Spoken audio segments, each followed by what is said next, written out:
Good afternoon, class. Are we doing good? Well, my name is Jose Diego Gonzalez, and I've been in wealth management for a little over 30 years now.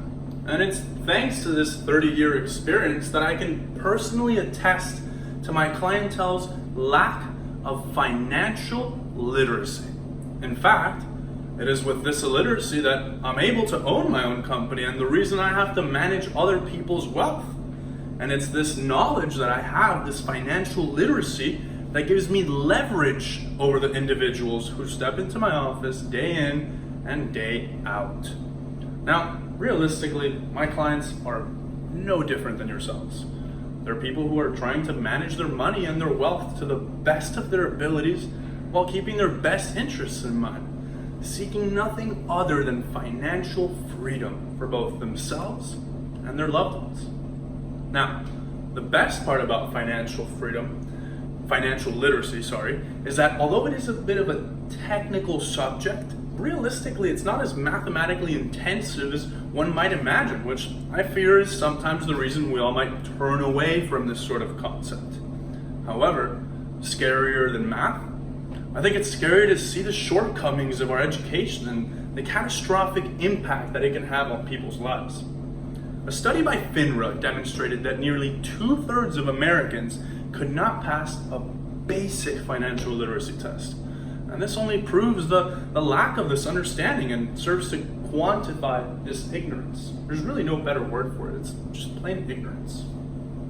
Even more terrifying, according to Student Loan Hero, Americans owe over $1.4 trillion with a T, trillion dollars in student loan debt, spread out among over about 44 million borrowers. That's about $620 billion more than the entire US credit card debt.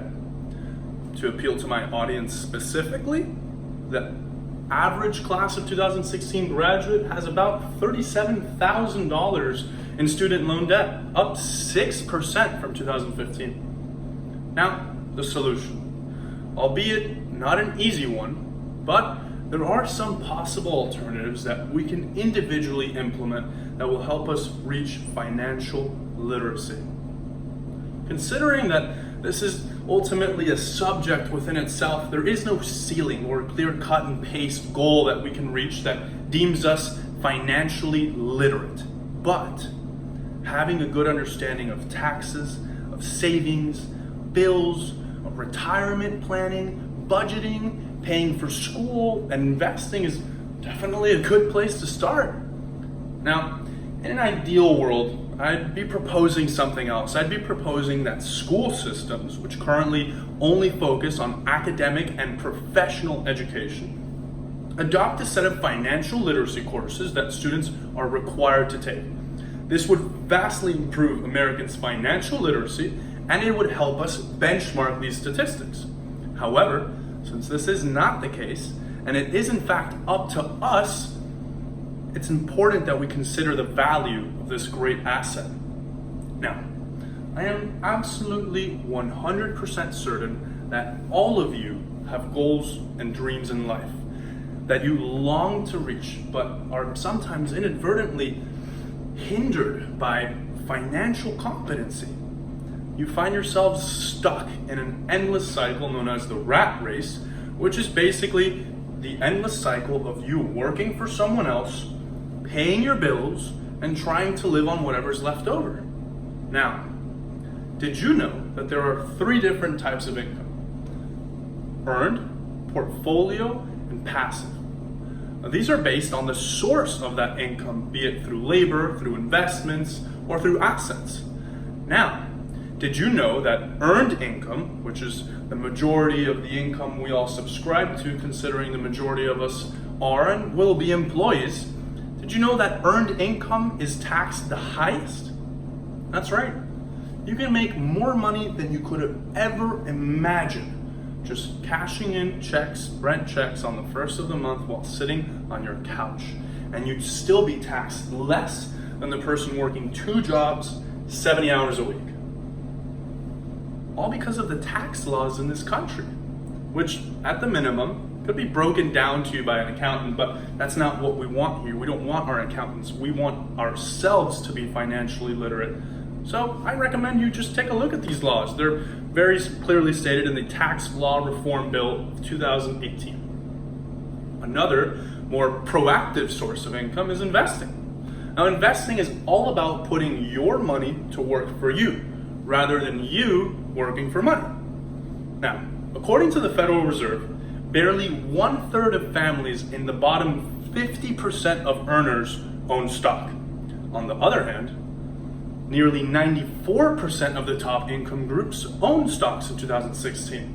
This is an obvious factor. Considering we all have the same 24 hours in each day, it's very, very much harder to attain financial freedom with a single source of income. That's why it is imperative that we seek multiple sources of income. And investing is one of these, which, like I mentioned, is taxed even more lightly than earned income.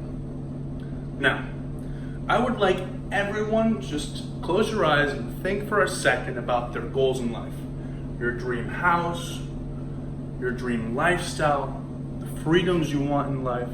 Now, it's true. Money can't buy happiness, but I'll tell you this, it definitely does help.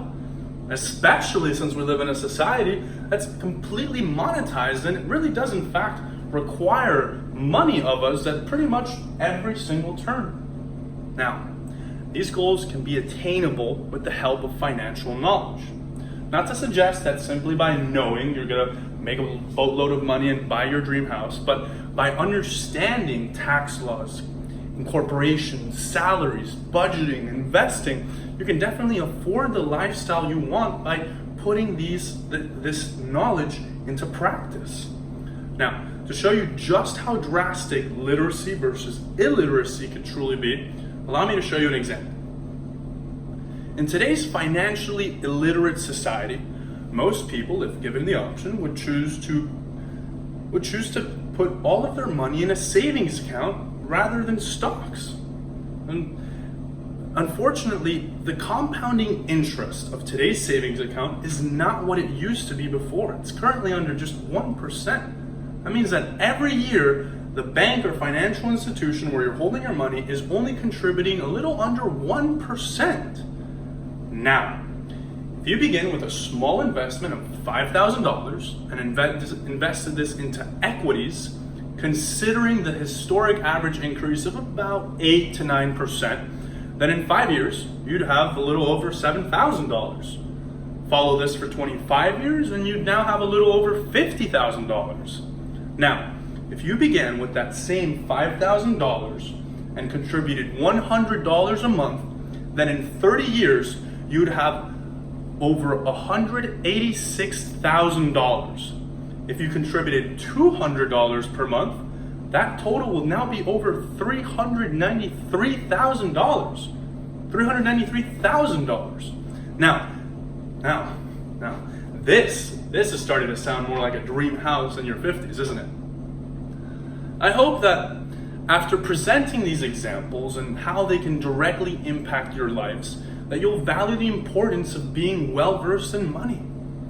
In a time where the rift between the wealthy and the lower classes grows daily, it's important to understand the value of financial literacy, what we as individuals can implement in order to achieve it, and the benefits of doing so. Now, I implore all of you, each and every single one of you, to go out there and study money. It can be very rewarding to manage